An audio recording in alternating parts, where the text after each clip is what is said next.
नमस्कार। जय जय श्री सीताराम। इस संसार में हम देखते हैं तो पाते हैं कि मेरे से ज़्यादा परेशान, मेरे से ज़्यादा दुखी कोई नहीं है। हमको ऐसा लगता है कि भगवान ने दुनिया भर के सारे दुख हमको ही क्यों दे दिए हैं, बाकी सब लोग तो सुखी हैं।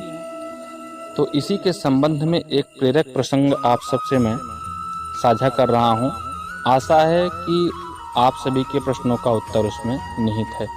उससे पहले एक निवेदन है कि मेरे चैनल को सब्सक्राइब करके बेल आइकन ज़रूर प्रेस कर लें, ताकि लगातार हम आपको मोटिवेशनल स्पीच और कहानियाँ पहुँचाते रहें।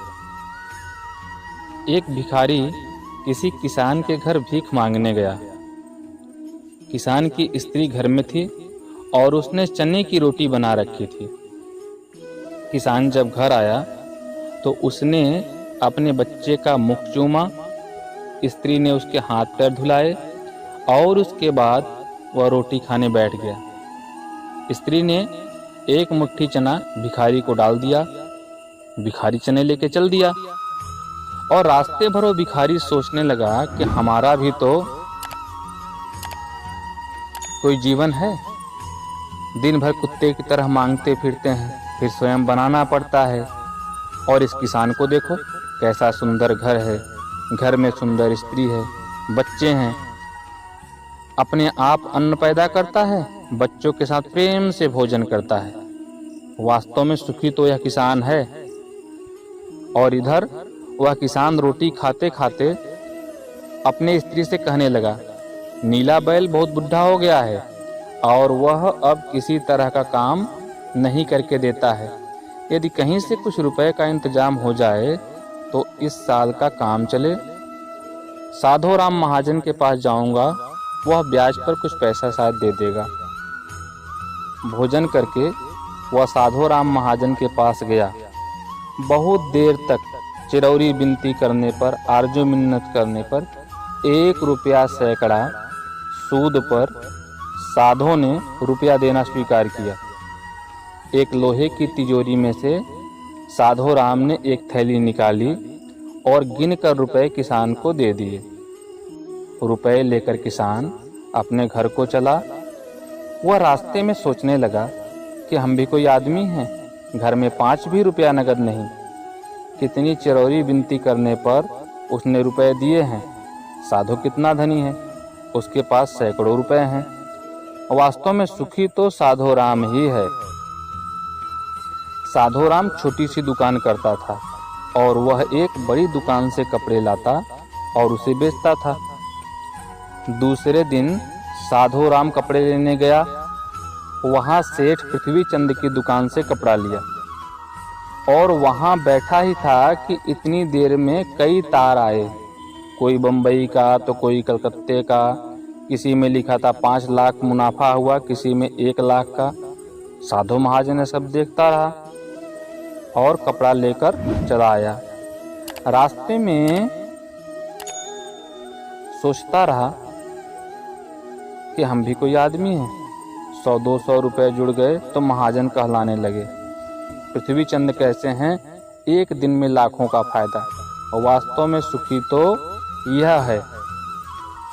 उधर पृथ्वी चंद बैठा ही था कि इतने में ही कोई तार आया कि 5 लाख का घाटा हुआ है। वह बड़ी चिंता में था कि नौकर ने कहा कि आज लाट साहब की राय बहादुर सेठ के यहाँ दावत है और आपको जाना है, मोटर तैयार है। पृथ्वी चंद मोटर पर चढ़कर राय बहादुर की कोठी पर चला गया। वहाँ देखता है तो सोने चांदी की कुर्सियाँ पड़ी हैं। राय बहादुर जी से कलेक्टर, कमिश्नर हाथ मिला रहे थे। बड़े बड़े सेठ खड़े थे।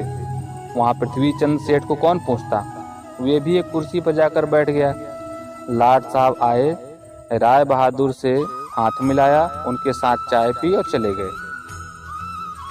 पृथ्वी चंद अपनी मोटर में लौट रहे थे।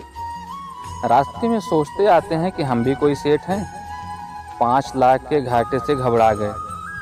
राय बहादुर का कैसा ठाठ है, लाट साहब उनसे हाथ मिलाते हैं। वास्तव में सुखी तो यही है।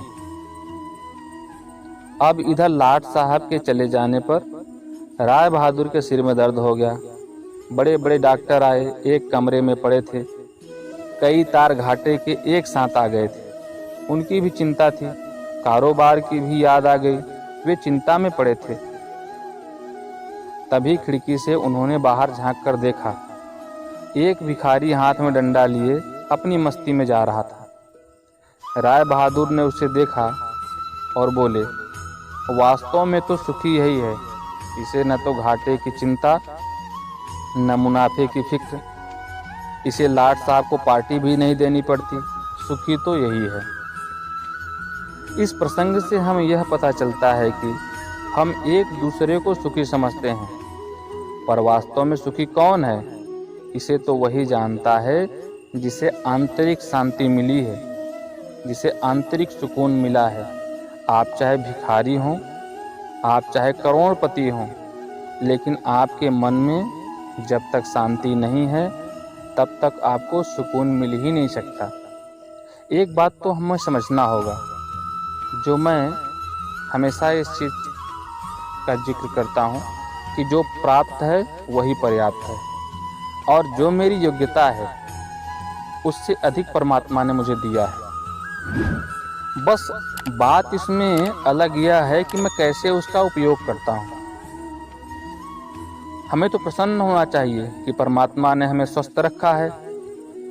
हमें प्रसन्न होना चाहिए कि भगवान ने हमें चलायमान रखा है, अर्थात मैं देख सकता हूँ, सुन सकता हूँ, बोल सकता हूँ, चल सकता हूँ।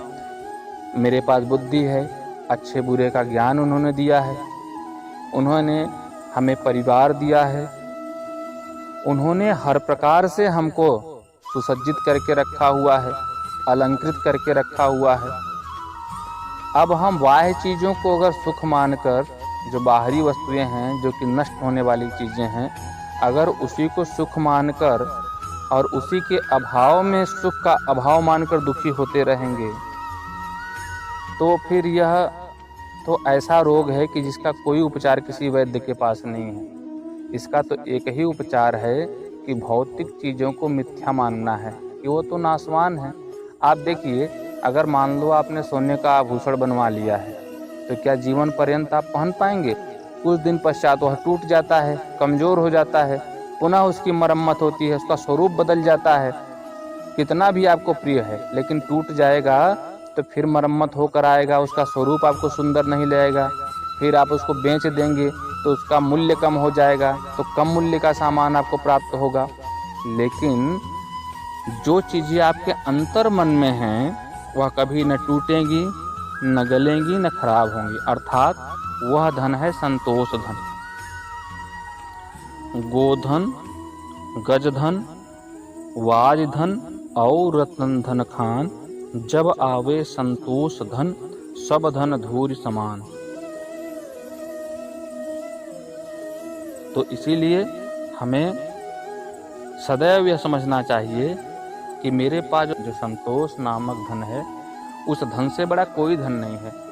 मैं प्रयत्न करूंगा, चिंता नहीं करूंगा। जो मेरे पास नहीं है मैं उसको पाने के लिए सत्कर्म करूंगा। लेकिन उन सब से भी बेहतर क्या है कि मैं उस नारायण को पाने के लिए सत्कर्म करूं, जो करोड़ों ब्रह्मांड का नायक है। अगर उसका सानिध्य मुझे प्राप्त हो जाता है तो इस करोड़ों ब्रह्मांड की संपत्ति मुझे प्राप्त हो जाती है। और हम छोटी सी संपत्ति के लिए प्रयत्न करते हैं, चंद रुपए, पैसे, सोने चांदी, गहनों के लिए हम प्रयत्न करते हैं, चंद फैक्ट्रियों के लिए, चंद सत्ता के लिए हम प्रयत्न करते हैं। अगर प्रयत्न करना ही है तो ऐसी परम सत्ता के लिए हमको प्रयत्न करना चाहिए जो अखिल ब्रह्मांड का नायक है, वह द्वारिकाधीश, उसका दास हम बने, उसकी सानिध्य हमको प्राप्त हो, ताकि उसकी सारी संपत्ति, सारा वैभव हमारा वैभव हो। तो यह तभी हो सकता है कि जब हम सत्कर्म करें और संतोष पूर्वक जीवन व्यतीत करें। परम संतोषी होना चाहिए, सुदामा जी जैसा, कि जितना मेरे पास है बहुत है। दुख में भी ठीक है परमात्मा, तुमने मुझे कष्ट दिया है, ये मेरे से बेहतर आपको पता होगा, तो आप ही हमको फिर अच्छा समय भी दिखाएंगे। उसके लिए दुखी नहीं होना है और घबराना नहीं है, और सदैव निरंतर सत्कर्म करते रहना है। अपने नैतिक मूल्य परक जीवन को व्यतीत करना है और अच्छे मानव धर्म में रहते हुए जीवन का निर्वहन करना है। आशा है आपको यह वीडियो अच्छा लगा होगा। फिर भी आप अपनी राय कमेंट करके दे सकते हैं कैसा लगा आपको यह वीडियो। और एक और निवेदन है कि प्लीज़ मेरे चैनल पे सब्सक्रिप्शन बहुत कम है, जिससे यह वीडियो हमारी बहुत अधिक लोगों तक नहीं पहुंच पा रही है। तो प्लीज़ आपका कुछ भी नहीं जाता, अगर आप मेरे चैनल को सब्सक्राइब करके बेल आइकन प्रेस कर देंगे तो आपको कोई नुकसान नहीं होगा। बस एक ही फ़ायदा आपको होगा, जब मैं कोई ऐसी मोटिवेशनल कहानी भेजूंगा तो आपको सूचना मिल जाएगी। जिस तरह से आपके पास चिट्ठी आती है, इसी तरह से एक नोटिफिकेशन आ जाएगा और आप कहानी को देख सकते हैं। और अगर आपको अच्छी लगेगी तो और लोगों को बता सकते हैं, तो समाज में समरसता आ जाएगी, अच्छा जीवन रहेगा, अच्छा समाज में रहेगा और हम सब आनंद से अपना जीवन व्यतीत करेंगे। इस पूरे वीडियो को देखने के लिए और मेरा सहयोग करने के लिए आप सभी का हृदय से धन्यवाद। नमस्कार। जय जय श्री सीताराम।